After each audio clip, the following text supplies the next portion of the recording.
is one of the best in the game since the very beginning of Ultimate.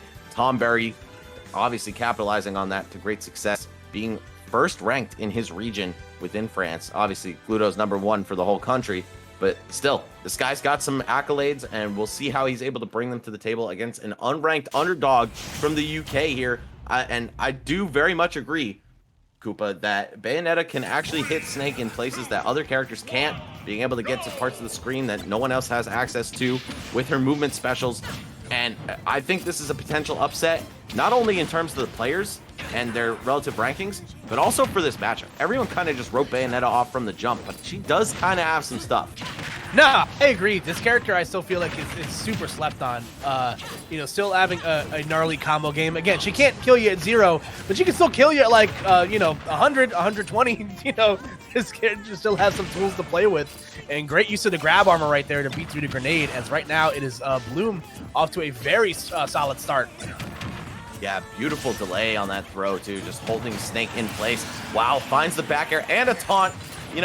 We don't expect that for Min players, but for Bayos, I'm pretty sure that's just par for the course at this point.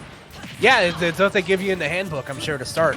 But like we mentioned, Tomberry off to a kind of a rough go right here. Again, the Snake, it's this tale of two. Oh, God. C4 will erase that stock from Bayonetta, but like I was saying, Snake is a tale of two advantage states, man. When Snake's in control, he's one of the best characters in the game. When he's getting hit, it feels like one of the worst characters in the game. So, if Bloom can capitalize on that, they can definitely find themselves in a solid position. Wow, looking for a big finisher, attempting to close the stock out with down smash there. I'm loving how Bloom has been playing around the grenades, but just a little bit off the mark with that. Oh, looking for a Snake forward air. Wow, Tomberry wants to find the big hits already. I love it. Yeah, listen, man, go big or go home. Sometimes you have to make a statement. But Bayonetta with the tracking bracelet on her ankle right there, as that is going to buy Tomberry some time to get back to the stage. Yeah, put her on house arrest after Smash 4. Pulls the guns out and just shoots this man, sending him out. All right, neutral air, gonna clank out, up smash. Pretty much anything will do that. And now we got a big start, maybe? No, I lied.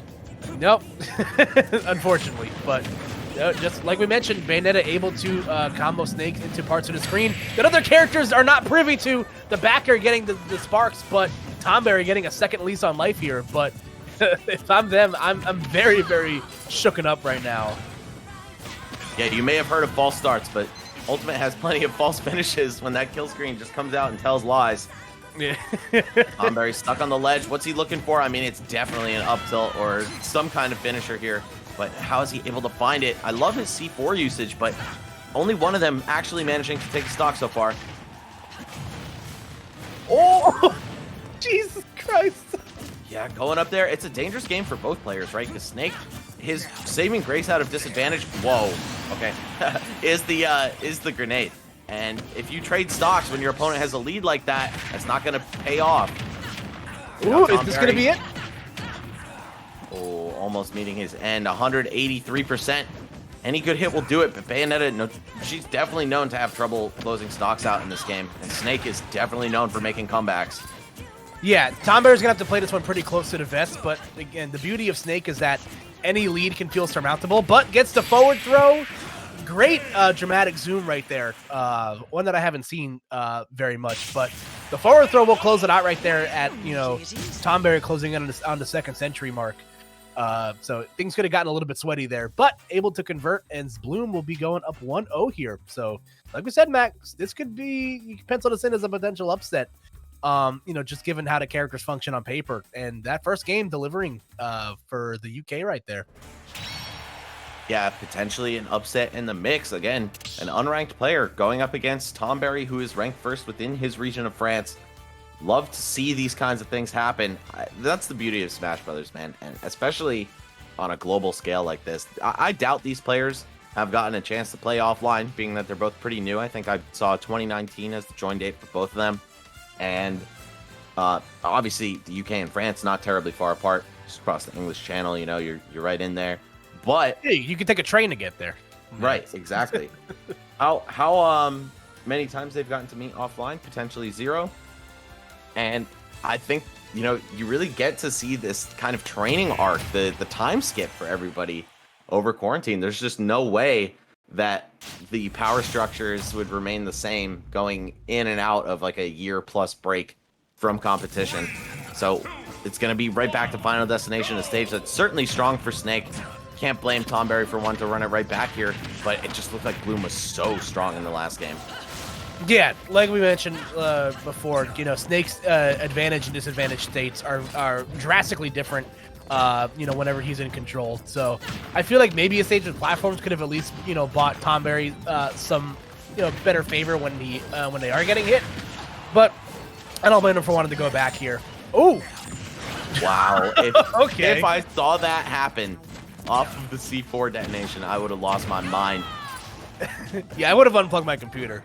I would have gone for a quick walkthrough. But yeah, Tomberry able to avoid you know, anything crazy right there, but still down in percent right now, Max. Oh, and it doesn't matter. Bayonetta paper thin. Snake hitting like a truck every time he gets his hands on you, or the C4, of course. One of the most ridiculously strong projectiles in the game, if you could even consider it a projectile. I guess it's more of a trap. Yeah, we'll count. It blends. Yeah, it's a vertical projectile. Yeah, there we go. Oh, But the yeah. last kick. Oh my gosh. That up air killing, but even then that looked kind of questionable against Snake's durability. One of the best assets of this character, as you know, both players getting it right back into the thick of things. A nice little exchange right here from Tomberry, and this is exactly, you know, what you look for as a Snake player, man. Getting those grenades set up, getting as many trades as you can, but just like that, it's not looking good. And that's what you look for as a Bayonetta player, those extended combos, dragging your opponent near or to the blast zone. Unfortunately, Tomberry's just going to pop out, maintain a slight lead here, 20, now 30%. All right, what is the advantage state play going to be? Just gets a witch twist. Wow, forward tilt, doing it off the top. All right, yet again, it's Bloom leading the match here. Got to stock up. Oh, the second kick of the up air, holding the button as well. Really like that. Yep. Grenade will buy Tomberry some time to get back to center stage, but again, Bloom not really afraid of that. Gonna get another quick witch twist combo in, runs in, catches a Tim to the face as the up tilt will convert right there. So we're back in a last stock scenario, but you know, both these players very evenly matched right now. I think because he's a French player, it's got to be Louboutins to the face. Yeah, well played. I don't know if they're wearing Tims in Paris. Sustained. All right, we're going to get the witch twists into the forward air. Big damage coming out. Oh, and you can't play around above this character, man. Do all the B reverses you want. That fist, the witch fist for up smash, it's just so wide and able to catch him both at B reverse and non-B reverse spacing there, if I am correct. Regardless, he did the B reverse and the up smash hit him. And we're going to have a 2-0 lead for Bloom4Eva. What a ridiculous opening, man. Like, Bayonetta, a character that so many people have slept on. I think people were saying at the beginning of the game, like, Snake destroys this character 100-0. I could see it, but I could also see a lot of areas in which Snake suffers. And I think people kind of just overlooked a lot of Snake's weaknesses just due to not knowing how to play around him in disadvantage. By the way, pro tip, guys, hit Snake below the knees when he plucks a grenade above you. And, like, really as low as possible. And you won't blow the grenade up. That is one of the keys keeping him in disadvantage. Yeah, no, I agree 100%, Max. I think we've definitely overlooked a lot of the assets of both these characters. And listen, the footwear might be different depending on what part of the world you're in, but the fist is a universal language, Max, and that up smash was definitely key in that. So we'll see how Bloom4Eva plays with a lead here. Does Tomberry have anything left in the tank? Do we see a different stage here, potentially? And we will in Smashville. So we'll see if the change of scenery is enough for Tomberry to get themselves on the board here, or we will see another 3-0 here. Yeah, I think this is one of the best stages for Snake, bar none. As Tony put it one of the last times I casted with him, you get a house. You have that platform above you for about 50% of the stage's width, and that's so dangerous when you're a character like Snake. People love to try to jump in just to close the distance because it's hard to do so laterally, and we'll see how Tomberry is able to play to the strength of both his character and the stage here. So far, not working out too great, and we got the back air interception on the double jump. No Cypher punish necessary, And Bloom just looking ludicrously strong throughout this entire set. Yeah, if Snake gets a house here, then that means Bloom is the debt collector Tom Nook coming through in spades on that first stock. And yeah, like we mentioned up top, man, Bayonetta just so good at capitalizing on Snake's mediocre disadvantage state, as Tomberry hasn't really been able to generate any of the patented Snake stuff so far. But not out of the woods yet is Bloom. They still have to they're still well within death percent right now. Absolutely. Pretty much any of Snake's power hits will do Bloom in, and the up throw to the grenade detonation. Great awareness on the part of both players, really, when it comes to those grenades in the grab game. Yeah, suplexing your shades of suplexing your brother onto the beanbag chair or something. So okay, beat affair. A lot of damage coming out. Oh, Bloom looking for it all with that up smash. Maybe banking on another B reverse. That's a very common habit of Snake players in disadvantage. Witch time going to go off a little bit early. Only picks up the bats. Oh, and the sticky? Oh, excuse me. What is going on here? The back air is what's going on right now, Max. As the back air will convert right there. As Bloom letting Tomberry know how to talk to a lady. Looking like he has to ask his mother. Because these plays aren't quite speaking to me just yet. Tomberry trailing, but that is going to cut right through. All right, C4. And I love how Tomberry's been playing with the center platform in mind. He's gotten grenade detonations into C4s. Just C4 in general is really strong when it's always lurking above you. Oh, ooh. Bloom looking to end this right here. Wants to keep the juggles coming. Ooh, you see him once again chasing with the witch twist right there. As, the confidence in that slow walk back, waits out the spot dodge and punches this man's lights out.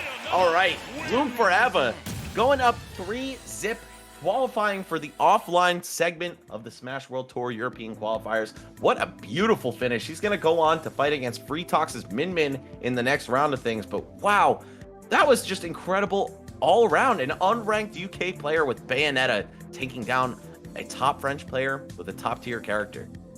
Yeah, listen, the Weave's proven to be very wicked in those last two games. That was just an excellently played set right there from Bloom4Eva.